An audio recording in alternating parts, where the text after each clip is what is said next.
Hi guys, welcome back to Shalini classes. First of all good evening to everyone. आज आइए 4 बज चुका है, आपका टाइम हो चुका है, क्लास हमको करनी है। इसके बाद आपका टेस्ट होगा, कंप्यूटर का टेस्ट है, पहले से ही बताया है। आपके क्वेश्चंस होंगे, तैयार रखिए अपने क्वेश्चंस को। देखते हैं यहाँ पर आज की क्लास में हम क्या पढ़ेंगे। संस्कृत की क्लास करेंगे, काफ़ी दिनों से नहीं हुई है, इसको भी कवर करके चलते हैं। चैप्टर 4 हम स्टार्ट करेंगे। 3 चैप्टर मैंने करवा दिया है। संस्कृत और हिंदी का सिलेबस छोटा है, इसके जो क्लासेस है वो कम रहेंगी, छोटी रहेंगी, क्योंकि ज़्यादा बड़ा सिलेबस नहीं है। और बेसिक चीज़ें हैं जो हमेशा से ग्रामर में हम पढ़ते आए हैं, कुछ नया नहीं है। जो चीज़ें नई हैं, धातु और लकार वगैरह, वो आपको मैं आगे सब कुछ बताऊंगी। ठीक है, आराम से पढ़िए, समझते हुए चलिए। कोई दिक्कत हो कमेंट बॉक्स में ज़रूर पूछिएगा, रिप्लाई हम आपको ज़रूर करेंगे। जो भी लोग नए आ रहे हैं, देर से ज्वाइन कर रहे हैं चैनल को, उनका स्वागत है शालिनी क्लासेस में। होपफुली आपको मेरे साथ पढ़ के अच्छा लगेगा। आप लोग को टेलीग्राम को ज्वाइन करना है। टेलीग्राम का लिंक आपको हर एक वीडियो के कमेंट बॉक्स में पिन करके मिलेगा। आप लोग चाहे जहां से ज्वाइन कर लीजिए, और वहां पर सारी अपडेट पीडीएफ सब कुछ मिल जाएगा टाइम से, आपको दिक्कत नहीं होगी। यहाँ पर मैं आपसे डिस्कस करूँगी, वहाँ पर बहुत सारी चीज़ें अपडेट करती हूँ जो मैं यहाँ पर नहीं कर पाती हूँ। आइए स्टार्ट करते हैं। आप सभी शालिनी क्लास साथ बने हुए हैं, लाइक शेयर सब्सक्राइब बिल्कुल ना भूलें। जिन्होंने क्लास को अभी तक लाइक नहीं किया है ज़रूर लाइक कर दें। चलिए आइए देखते हैं क्या है। संस्कृत है, 25 नंबर का पेपर है, ध्यान से करिए, काफ़ी अच्छा क्वेश्चन से भी आता है और बढ़िया नंबर भी मिलता है। आज चैप्टर 4 में हम स्टार्ट करने वाले हैं। संज्ञा की परिभाषा, भेद और उदाहरण के बारे में समझेंगे। ठीक है, यहाँ पर आप संज्ञा क्या होती है हमेशा से ग्रामर पढ़ते आए हैं, कुछ नया नहीं, बस कुछ चीज़ें हैं जो आपको रिकॉल करनी है, मतलब दोबारा से पढ़ना है। आइए देखते हैं क्या चीज़ें हैं। मैंने यहाँ पर जूम कर दिया है, आप अपनी क्वालिटी को इंक्रीज कर लिए। संज्ञा की परिभाषा, संज्ञा की परिभाषा आपको लिखने के बाद कि संस्कृत में कभी कभी आ जाती है कि संज्ञा की परिभाषा क्या होती है। आप यहाँ पर लिखेंगे संज्ञा का शाब्दिक अर्थ होता है नाम। संज्ञा का शाब्दिक अर्थ क्या होता है, तो आप कहेंगे कि संज्ञा का शाब्दिक अर्थ होता है नाम। ठीक है, संज्ञा का शाब्दिक अर्थ क्या होता है, तो संज्ञा का शाब्दिक अर्थ जो है, संज्ञा का मतलब होता है किसी का नाम, किसी व्यक्ति, गुण, प्राणी व जाति, स्थान, वस्तु, क्रिया और भाव आदि के नाम को संज्ञा कहते हैं। क्या कहते हैं, कोई प्राणी है, कोई व्यक्ति है, कोई वस्तु है, कोई जाति है, कोई स्थान है, कोई वस्तु है, क्रिया है, भाव है, सभी को हम क्या कहते हैं, सभी को हम संज्ञा कहते हैं। तो आपको संज्ञा की परिभाषा आएगी, 2 नंबर का प्रश्न आपको मिलेगा, 1 नंबर का प्रश्न मिलेगा, आपको करना होगा, आप संज्ञा की परिभाषा लिख लेंगे। किसी व्यक्ति, वस्तु, स्थान, प्राणी के नाम को हम क्या कहते हैं, कि आदि के भाव को हम संज्ञा कहते हैं। क्लियर, आगे आइए। संज्ञा के उदाहरण में क्या क्या चीज़ें हैं, ध्यान से देखेंगे। देखिए, संज्ञा के उदाहरण है बहुत सारे। रमेश परीक्षा में प्रथम आया था, इसलिए वह दौड़ता हुआ स्कूल से घर पहुंचता है। इससे इस बात को वह बहुत खुश हुआ, इस बात से वह बहुत खुश हुआ। उसने यह बात अपने माता पिता को बताई। यह समाचार सुनकर उसके माता पिता आनंदित हुए और उसने गले लगा लिया। तो यहाँ पर आप देख सकते हैं कि पूरी बात किसके ऊपर की गई है। रमेश एक लड़का है जो परीक्षा में पास हुआ। ये पूरी डिटेल यहाँ पर, आपको इतना बड़ा एग्जाम्पल नहीं लिखना है, बस आपको ये समझना है कि आपको यहाँ पर क्या क्या चीज़ें आ रही हैं। आइए आप देखेंगे तो समझ में आ जाएंगे। यहाँ पर खुश और आनंदित क्या है, भाव है। जो ये देखिए, बहुत खुश हुआ, आनंदित हुए, इसके माता पिता बहुत आनंदित हुए और रमेश जो है बहुत खुश हुआ। तो ये दोनों क्या है, भाव है। रमेश यहाँ पर है, माता पिता व्यक्ति हैं, तो ये रमेश और ये माता पिता जो है, ये सब क्या है, मनुष्य हो गए। स्कूल और घर यहाँ पर क्या हो गया, स्थान हो गया। ये यहाँ पर क्या हो गया, स्थान हो गया। ये गले लगा लिया, सुनकर गले लगा लिया, ये सुना है और उसके बाद ये गले लगा लिया, तो क्या है, ये क्रिया हो गई। तो ये सब संज्ञा हुआ कि नहीं हुआ। ऊपर मैंने आपको जो बताया उसी के बेस पर मैंने उदाहरण लिया। ऊपर मैंने आपको क्या बताया, कोई व्यक्ति आएगा, उसकी गुण आएगी, प्राणी या जाति आएगी, स्थान आएगा, वस्तु आएगी, क्रिया आएगी, भाव आएगा। ये सब किस में आते हैं, संज्ञा के कैटेगरी में आते हैं। आपको मैंने यही बताया बताया ना। तो वही चीज़ मैंने आपको उदाहरण में भी दिखाई कि कहाँ पर क्या क्या चीज़ें हैं। तो मैंने आपको एक छोटा सा एग्जाम्पल बताया जिसमें आप देख सकते हैं कि भाव भी आया, जिसमें व्यक्ति भी आया, जिसमें स्थान भी आया और जिसमें क्रिया भी आई। यहाँ पर व्यक्ति गलत है, व्यक्ति लिखा हुआ है। ठीक है, आइए आगे। क्लियर, चलिए आगे चलते हैं। अब संज्ञा के भेद की भी बारी है, देखते हैं। सिर्फ संज्ञा, आपको प्रश्न पहला जो अभी टॉपिक बताया उसमें से प्रश्न आएगा कि संज्ञा की परिभाषा क्या होती है, संज्ञा की परिभाषा बताइए, 2 नंबर का या आपको 1 नंबर का प्रश्न आएगा, तो आप कर ले जाएंगे ना। आइए आगे। अब आगे हमें पढ़ना है संज्ञा के भेद। संज्ञा के भेद कितने होते हैं, तो आप कहेंगे संज्ञा के भेद मैम 5 होते हैं। ये 5 जो आएगा इस तरीके से भी आएगा, 5 4 3 2 1, ये बहुविकल्पी आएगा, तो आपको ये 5 टिक करना होगा। और एक प्रश्न, यही प्रश्न एक तरीके से और आएगा, संज्ञा के भेद कितने होते हैं, तो आपको यहाँ पर लिख देगा जातिवाचक, यहाँ पर लिख देगा सर्वनाम, यहाँ पर लिख देगा कुछ और, यहाँ पर कुछ और। तो इसमें से चूज करना होगा कि संज्ञा का भेद कौन सा है, तब आपको जातिवाचक पे टिक करना होगा। तो मतलब क्या बताने का कि आपको प्रश्न संख्या के रूप में भी पूछ सकता है, आपको प्रश्न शब्दों के रूप में भी पूछ सकता है, एक सेम क्वेश्चन। ठीक है, मतलब क्या कि क्वेश्चन वही रहेगा, पूछने का तरीका जो है वो दो बन जाएगा, यानी कि एक टॉपिक से दो क्वेश्चन बन जाएंगे। क्लियर। अब संज्ञा के भेद कितने होते हैं, आइए देखते हैं। आप कहेंगे कि मैम संज्ञा के 5 भेद होते हैं, देखिए कौन कौन से। जातिवाचक, जिससे किसी जाति का बोध होता है, जिससे किसी जाति का, कुल का, उपजाति का, वंश का, समुदाय का, गठन का आदि का बोध होता है, तो जातिवाचक में आ जाएंगे। भाववाचक, जिससे किसी भाव भंगिमा का बोध होता है, दशा का बोध होता है। ठीक है, भाव में आ गया, स्थिति का बोध होता है, भाव में आ गया। व्यक्तिवाचक, जिससे किसी व्यक्ति का, किसी पर्सनल व्यक्ति का बोध होता है, किसी एक मतलब इंडिविजुअल व्यक्ति कह सकते हैं, उसकी बात की जा रही है। ओके। समूहवाचक, जिसमें किसी समूह की बात हो रही, किसी ग्रुप्स की बात हो रही, किसी कलेक्शन की बात हो रही है। द्रव्यवाचक, जिसमें किसी स्थान सामान की बात हो रही है, तो वो द्रव्यवाचक में आ जाएगा। क्लियर। अब आइए इनको एक एक करके समझेंगे, एक एक करके उदाहरण देंगे। यहाँ तक क्लियर हुआ? यहाँ तक सबको क्लियर हुआ? सबने संज्ञा पढ़ा है? ऐसा कोई नहीं होगा जो संज्ञा नहीं पढ़ा है, बस हम रिकॉल कर रहे हैं। ठीक है। आइए, संस्कृत ग्रामर और हिंदी ग्रामर बहुत हद तक मिलता है। ठीक है, ये बात सोचिएगा कि उसमें अलग है इसमें अलग है, जी नहीं, मोस्टली चीज़ें दोनों में मिलती हैं, इसीलिए दोनों पढ़ने में आसान भी रहता है और अच्छे से बच्चे कर भी ले जाते हैं। जो उसमें है वही इसमें भी है। देखिए क्या है, कुछ चीज़ें अलग है वो मैं आपको बता ही देती हूँ। पहला है जातिवाचक संज्ञा। ये क्या होता है? आपको प्रश्न आएगा कि जातिवाचक संज्ञा की परिभाषा बताइए। 1 नंबर का प्रश्न आपको यहाँ से मिल जाएगा। आपको बताना होगा जिस शब्द से एक ही जाति के अनेक प्राणी का, अनेक वस्तुओं का बोध हो, उसे हम जातिवाचक संज्ञा कहते हैं। जो एक शब्द है, कोई एक शब्द होगा, उससे आपको ये पता चलेगा कि इस शब्द से अनेक जातियों का, अनेक मतलब एक प्राणी की जाति का, किसी एक वस्तु की जाति का बोध होता है, उसको हम जातिवाचक संज्ञा कहते हैं। मतलब जिस शब्द से किसी जाति का संपूर्ण बोध होता है, उससे पूरी श्रेणी और उसके पूरे वर्ग का ज्ञान होता है, उसको हम जातिवाचक संज्ञा कहते हैं। ऐसा एक शब्द जिससे जब आप उसको पढ़ें या उसके बारे में आप जानें, तो उससे आप ये आकलन लगा सकें, इससे आप ये सोच सकें कि ये पूरी एक जाति है, ये पूरा एक क्या है, गठन है। क्लियर। पूरी एक श्रेणी है, पूरा एक वर्ग है उस शब्द से। तो ऐसे बहुत सारे शब्द हैं जिससे आपको ये प्रतीत हो जाता है कि ये पूरा एक जाति है, ना कि एक पर्टिकुलर प्रत्येक व्यक्ति की बात की जा रही है। तो वो क्या होगा, वो होगा जातिवाचक संज्ञा। हम उसको क्या कहेंगे कि ये क्या है, ये है जातिवाचक संज्ञा। जैसे उदाहरण में देखिए क्या है, मोटरसाइकिल। मोटरसाइकिल एक जातिवाचक संज्ञा है। कैसे है? होंडा की अलग आती है कि नहीं? टीवीएस की अलग आती है कि नहीं? हीरो की अलग आती है कि नहीं आती है? बहुत सारी मोटरसाइकिल आती है, स्प्लेंडर है, प्लेटिना है, ठीक है, सुपर स्प्लेंडर आती है, पल्सर आती है, अपाची आती है, ठीक, अब बुलेट आती है। कितनी सारी गाड़ियाँ आती हैं, बहुत सारी गाड़ियाँ आती, कावासाकी की अब तो शायद बंद हो गई, नहीं तो वो भी आती थी। टीवीएस कितनी सारी आती है, बहुत सारी आती है। मोटरसाइकिल में स्कूटी वगैरह भी सब मोटरसाइकिल में आ जाएगी। एक्टिवा है, जुपिटर है, ठीक है, बहुत सारी है ना, मेस्ट्रो है, बहुत सारी, पेप्ट भी है, कितनी सारी है, बहुत सारी कंपनियां हैं। टीवीएस की भी निकल गई है। अब तो इलेक्ट्रिक स्कूटर भी आती है, लड़कियों की स्कूटी इलेक्ट्रिक वाली भी आती है। बहरहाल सक्सेसफुल नहीं है, उसमें आग लग जाती है, सुनने में आया है। लेकिन ये है कि ये सब क्या है, एक जाति को संबोधित कर रहे हैं कि नहीं, ये सब एक दो चक्के की गाड़ी को सपोर्ट कर रहे हैं कि नहीं कर रहे हैं, उसी में तो आते हैं ये सब। कार है, अब कार महिंद्रा की, टाटा की, ठीक है, बहुत सारी कारें हो, तो कम महिंद्रा और टाटा सबसे तो कंपनियां हो गई हैं। ठीक है, बहुत सारी कंपनियां हैं, टाटा नेक्सॉन आती है, टाटा की आती है, ठीक है, बीएमडब्ल्यू है, मर्सिडीज़ है, क्या नहीं है, किया है, बहुत सारी गाड़ी, स्विफ्ट डिज़ायर है, बहुत सारी, लॉट्स ऑफ गाड़ी, बहुत सारी गाड़ियां हैं। अब क्रेटा है, देखिए क्या नहीं आता है, बहुत सारी गाड़ियाँ आती हैं। तो ये सब एक गाड़ी को संबोधित करते हैं। टीवी है, बहुत सारी इंच में टीवी आती है, 32 इंच, 16 इंच, 12 इंच, अलग अलग इंचों की एलईडी है, एलसीडी है, सब कुछ आता है। पहाड़ है, पहाड़ भी हिमालय पर्वत, माउंट एवरेस्ट, K2 है, गार्डर स्टीन वाला जो सबसे बड़ा है वो है।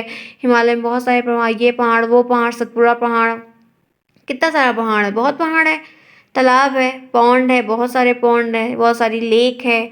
ठीक है। लड़का, लड़का मतलब बहुत सारे लड़के, राम श्याम राहुल। ठीक है।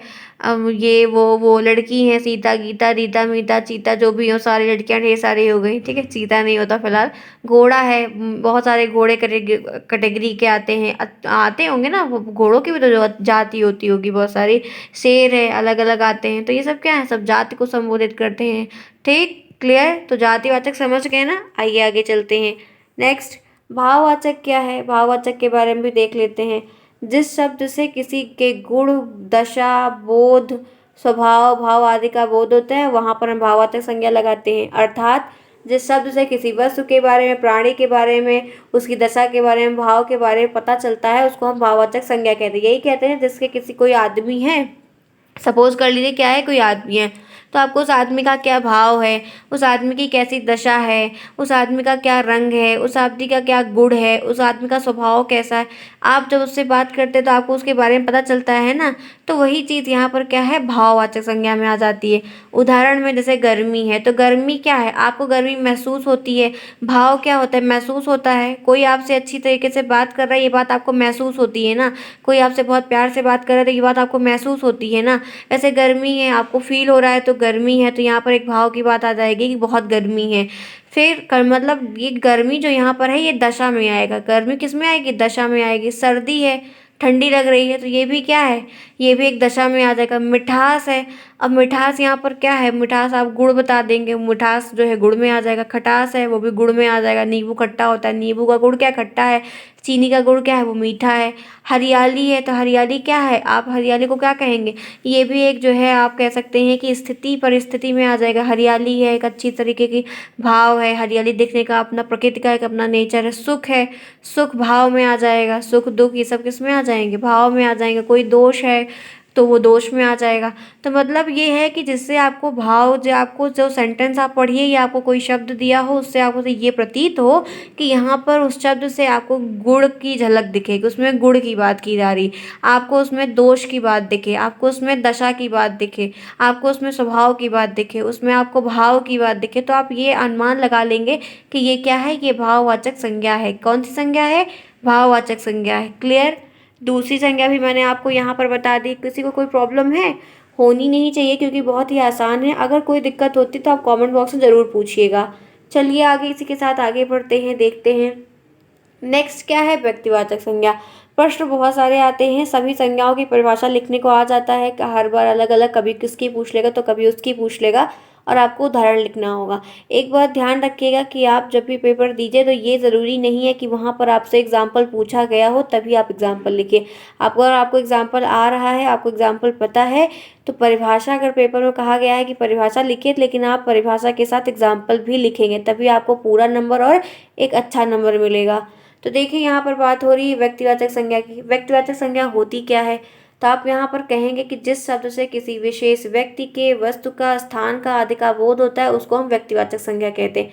यहाँ पर जो ये विशेष शब्द दिया है यही महत्वपूर्ण, सबसे महत्वपूर्ण यही है। अगर आप यही समझ गए तो आप ये व्यक्तिवाचक की परिभाषा बहुत अच्छी लिख के आएंगे। विशेष व्यक्ति की बात है, विशेष का मतलब विशिष्ट, विशिष्ट का मतलब स्पेशल, किसी पर्टिकुलर व्यक्ति की। जब एक प्रत्येक व्यक्ति की बात होती है तो वो जैसे मेरी कोई बात हो गई शालिनी की, शालिनी वो तो मेरी पर्टिकुलर बात हो रही है, ठीक है, तो जिससे ये पता चलेगा कि मेरी बात की जा रही है। अब लड़कियों के अगर कैटेगरी की बात की जाएगी तो लड़कियों में तो मेरे जैसी बहुत सारी शालिनियाँ हैं, तो सब उसी में आ जाएंगे कि नहीं आ जाएंगे। तो वही चीज़ यहाँ पर व्यक्तिवाचक संज्ञा की बात में है कि जिस शब्द से, एक ऐसा शब्द आपको दिया रहेगा जिससे किसी एक सिंगल विशेष व्यक्ति की बात आपको दिखेगी कि इसमें सिर्फ एक इंसान की बात की जा रही है, किसी एक इंसान की बातें हो रही, किसी एक इंसान की बात पर चर्चा की जा रही है, उसके गुणों को गिना जा रहा है, उसके बारे में पूरी बात हो रही, तो वो व्यक्तिवाचक में आ जाएगा। क्लियर।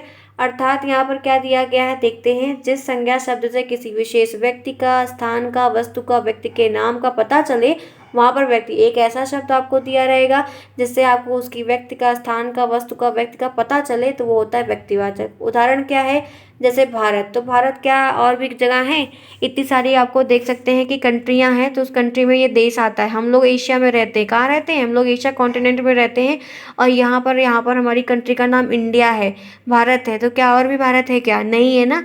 तो भारत एक अकेले है। तो अगर भारत के बारे में कोई बात हो तो भारत क्या है, व्यक्तिगत हो गया।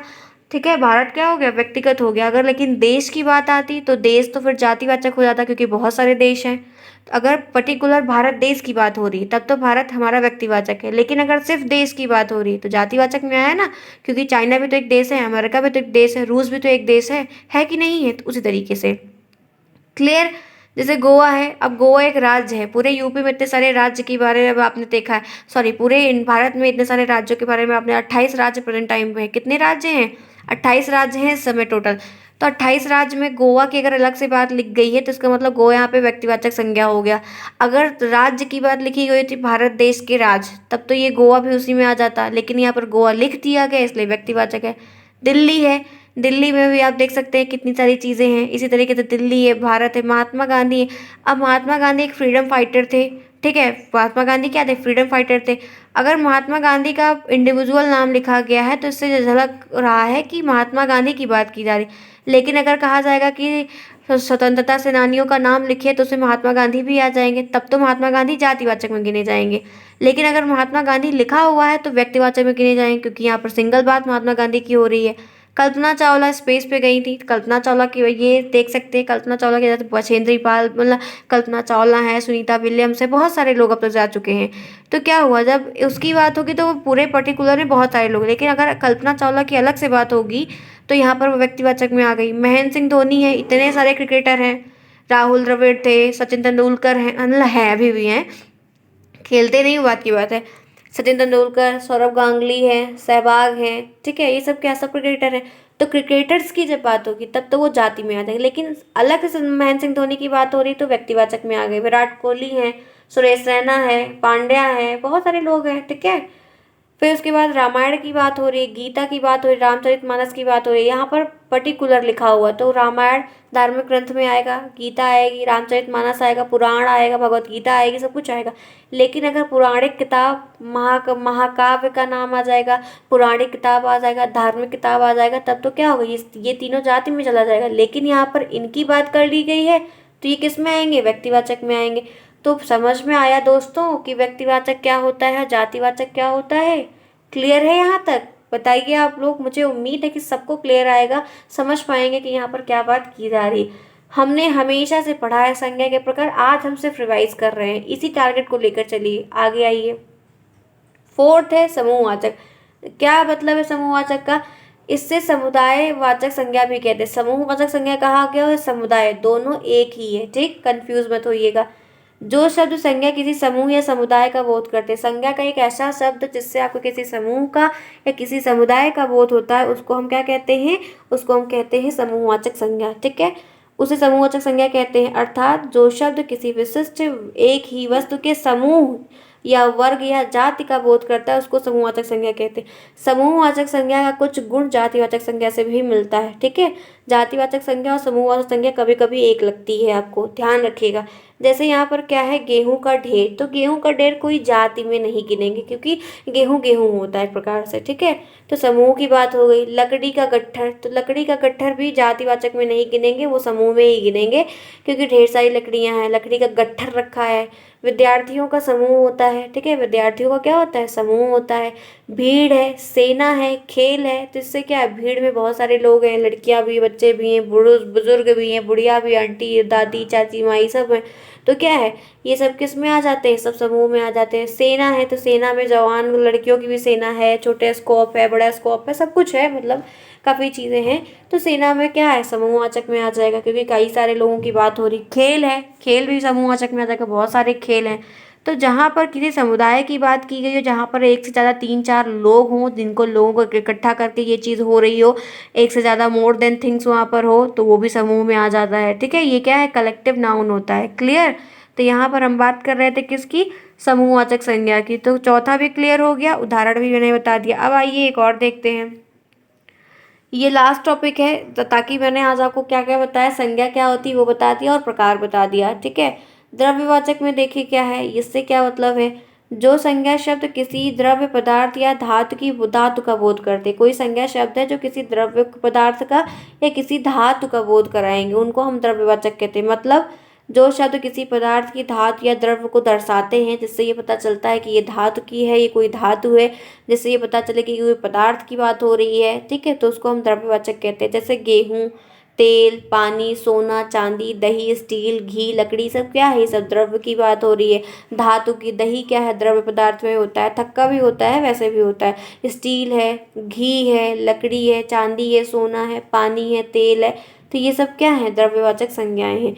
तो मैंने आपको क्या क्या बता दिया, द्रव्यवाचक संज्ञा बताया, उसका उदाहरण बताया, जातिवाचक संज्ञा बताया, उसका उदाहरण व्यक्तिवाचक, जातिवाचक, भाववाचक और समूहवाचक सारे बताए ना। तो टोटल आपको मैंने कितना बता दिया, 5 बता दिया। पांचों की परिभाषा बता दी और पांचों का उदाहरण बता दिया। तो पांचों की परिभाषा आप याद रखिएगा, क्योंकि पांचों की परिभाषा आती है, कई बार आई हुई है, और उसके उदाहरण भी आपको लिखने को आएंगे। आपको ध्यान क्या रखना है कि अगर आपसे परिभाषा सिर्फ पूछी गई है, उदाहरण नहीं पूछा गया है, तो आपको पूरा नंबर लेना है, तो आप उदाहरण भी लिख देंगे बिना कहे, ठीक है। तो फ्रेंड्स, आज की ये क्लास यहीं पर तक रही। संस्कृत की छोटी क्लास होगी, टॉपिक छोटा है, बताएंगे हर चीज़। अब आपको नेक्स्ट क्लास में मैं मिलूंगी, तब आपका टेस्ट लूंगी कंप्यूटर का। ध्यान रखिएगा, पढ़ लीजिए, अभी आपको और समय मिल गया, रिवाइज कर लीजिए। एक चैप्टर पढ़ाया, उसका क्वेश्चन आपका टेस्ट होगा। ओके फ्रेंड्स, फिर मिलते हैं आपसे, हम आधे घंटे में मिलते हैं। तब तक के लिए take care and thanks for watching to everyone. कोई प्रॉब्लम किसी को हुई हो तो कमेंट बॉक्स में ज़रूर पूछिएगा, हम आपको उसका रिप्लाई ज़रूर करेंगे। जिन बच्चों को नोट्स परचेज करनी हो, डीलर फर्स्ट सेमेस्टर की नोट्स, टेलीग्राम पर लिंक दिया गया है, वहाँ पर आप जाइएगा, अरुण सर वहाँ पर हैं, उनसे आप बात करके फर्स्ट सेमेस्टर की नोट्स को परचेज कर सकते हैं, ठीक है। तब तक मिलते हैं नेक्स्ट क्लास में आधे घंटे के बाद। तब तक के लिए take care, thanks for watching too, bye, see you soon.